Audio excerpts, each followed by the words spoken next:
السلام عليكم ورحمة الله وبركاته. هلا وحبايبي المتابعين، شلونكم؟ إن شاء الله بخير. اجيتكم بأكلة بسيطة جدا بس غنية بشكل مو طبيعي بالفوائد، بكل شيء. يعني اقروا عنها شنو من فوائد بيها. أثناء تصوير الفيديو راح أقول لكم على فوائدها اللي عرفتها طبعا مؤخرا، احنا من زمان ناكلها تمام، بس مؤخرا عرفت بفوائدها رهيبة. زين، عندنا هنا بمنطقتنا مثل القرية يعني، فمن تمطر الدنيا فبيطلع بكل مكان. هو نبات يعني خلينا نقول يعني نبات طبيعي، يعني مو احنا اللي نزرعه، لا هو نبات طبيعي بكثرة الأمطار يطلع تمام، ومتوفر بشكل مو طبيعي وحتى رخيص جدا. بس فوائده ما احكي لكم. هذه يعني اخذت لي كم حزمة او كم باقة بالعراقي، وغسلتها أكيد وثرمتها بهالشكل هذا. مو شرط كلش ناعم أو خشن، عادي اللي يعجبكم سووا، لأن هو رح ينسلق. هسه مثل ما تشوفون أنا غسلته وخليته على النار، ما ترسته كلش بالمي، يعني ويا الحد مالته، لأن هو أول تالي رح يذب مي مني فور. رح تشوفون طريقته جدا سهلة. من ضمن فوائد يعني الجهاز الهضمي إذا بيه مشكلة عسر بالهضم يسوي الكيا، تنظيف الرئة، اللي عنده مشاكل بسيطة بالمفاصل اقروا عنه راح ما تبطلون من أكل الخباز تمام. العفو. هاي هنا من بعد أن سلقته طبعا وصفيته استوى. هنا أنا عندي طماطايتين قشرتهم وثرمتهم ناعم، راس بصل ثرمته ناعم، وعندي معجون طماطة حسب الحاجة واللي تحبوه. أنا بالنسبة لي خليت خاشقتين معجون طماطة. هذا الخباز أو التولة بالعراق، يكون ناس يسموه تولة. دا أشوفكم شلون تعرفون بيستوى من نسلقه، لأن هو مو مثل السبيناغ طريقته تمام. هذا من تضغطون على هذا الساق الأخضر مالته، أو بالعراق نقول العضد تمام. من نشوفه مستوي ممرود مهروس معناها تمام، ها هي استوى الخباز. يبقى بس نحمسه. جينا لمرحلة الحمس سهلة كلش، ما تاخذ 5 دقائق. خلينا الدهن، خلينا البصل مجرد بس يعني يصير لونه شوية ذهبي، ما أريده كلش تمام. هاي هنا أنا دا أحمس بيه، وراها أخلي وياه الطماطة. أكلة كلش طيبة، ومعظم العراقيين غني فقير عنده ما عنده ياكلها، أنا متأكدة. زين صح هي رخيصة وما أعرف شنو، بس بفوائدها عظيمة. يعني أنا بالنسبة لي عندي أمي خالاتي حتى زوجي كلش يحبون هذه الأكلة. من بعد أن خليت الطماطة أخليها شوية على نار ناصية إلى أن تبدي تذبل وتستوي. ما أريدها تبقى شوية، لا أريدها كلش تستوي. هاي هنا شوفوا شلون ذبلت كلش. هنا خليت المعجون مثل ما قلت لكم العفو. أكو ناس تحبه أخضر يعني من غير معجون وطماطة، إحنا بالنسبة لنا وطريقتنا نحبه بهذا اللون تمام. هنا أنا وراح أخلي وياه شغلة له. شنو الشغلة؟ هي النوم بصرة، جزء لا يتجزأ من الخباز.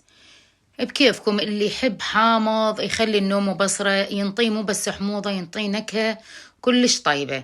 اللي ما يحب نوم بصرة يقدر يستخدم ليمون ورا ما يخلص. هنا خليت الملح أكيد حسب الرغبة، متفقين. اللي ما يحب النوم بصرة يخلي ليمون، يخلي نارنج. النارنج بعد أطيب يطلع وياه من الليمون. هنا أنا خليت خاشوقة من النوم بصرة المطحون، أو الليمون الأسود بغير دول يسموه. هنا أنا أظل أحمس بيه شوية، وراها راح أضيف الخباز.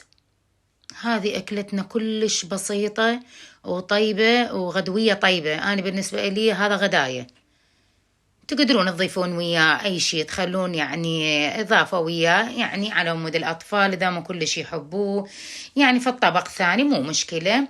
بس هو كوجبة غذائية متكاملة وكلش طيبة. ما أريد هسه تقولون هواية مدحتي بيها وسويتيها أي بالفعل. أنا قبل ما كنت أعرف فوائده بصراحة. هاي هنا عندي استوى وصبيتها مثل ما تشوفونه. اللي يحب يخلي نارنج أنصح بالنارنج. بالعراقي عندنا هذا النارنج فتشي شبيه البرتقال، يعني هو قريب للبرتقال وللليمون، يعني تصير بيه مثل الحلا وحموضة، فتشي كلش طيب وهذه الأكلة. ومثل ما قلت لكم أني مو أسويها فد مرة، لا، بس بالفعل كنا ناكلها، بس ما كنت أدري بيها هيجي فوائد. وراح أنتقل هسه وياكم مثل ما تشوفون هسه أني حاليا بالكرادة. من بعد أن تغدينا وخلصنا طلعنا رحنا للكرادة. بصراحة كانت عندنا زيارة للطبيب، ومن بعد أن خلصنا من الطبيب الحمد لله والشكر ارتاحينا وطمنا. طلعنا تمشينا بالكرادة. للي حاب يشوف شوارع الكرادة، سوق الكرادة، اللي صار له فترة طويلة مرايح، اللي بالخارج من متابعيني، حبيت أصور لكم شي بسيط وأفتر شوية على المحلات. عندي كم شغلة ناقصتني أخذتها. وبصراحة أكثر أكو محل بالكرادة اسمه جبن الكرادة. هذا ما أحكي لكم على الأجبان مالته والجيمر، صدقوا لا دعاية ولا أي شيء.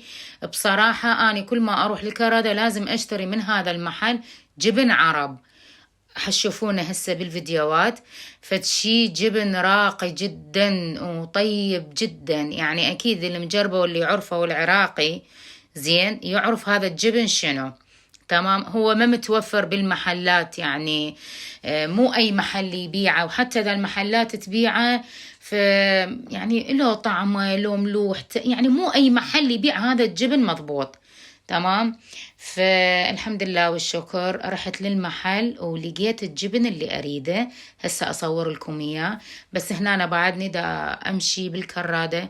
بصراحة كنت شوية نفسيا تعبانة، يعني الله ينطي أبو البنات قال لي تعالي نتمشى شوية بالكرادة وتغيرين نفسيتك. وهذا هو جبن الكرادة.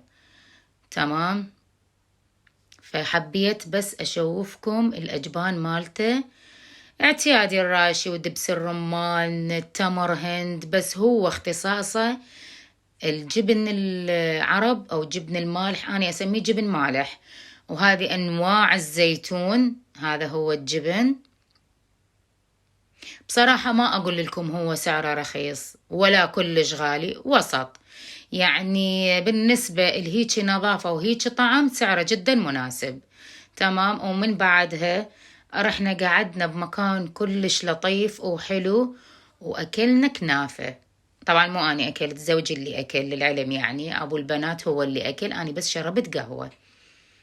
وهذه المحل اللي أكلنا من عنده أو شربت القهوة من عنده، لا دعاية ولا كل شيء، بس المكان اللي أرتاح للطيف اللي يعجبني مكانه ونظافته أحب أصور لكم إياه يعني وأشارككم تجربتي.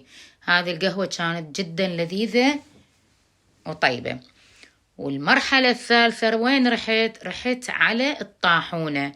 احنا بصراحة العراقيين كلهم يعرفون، إذا مو كلهم نصهم، خصوصا أهل الشمال، نشتري من كركوك. أنا عندي أهلي بكركوك، أحييهم من هذا المنبر.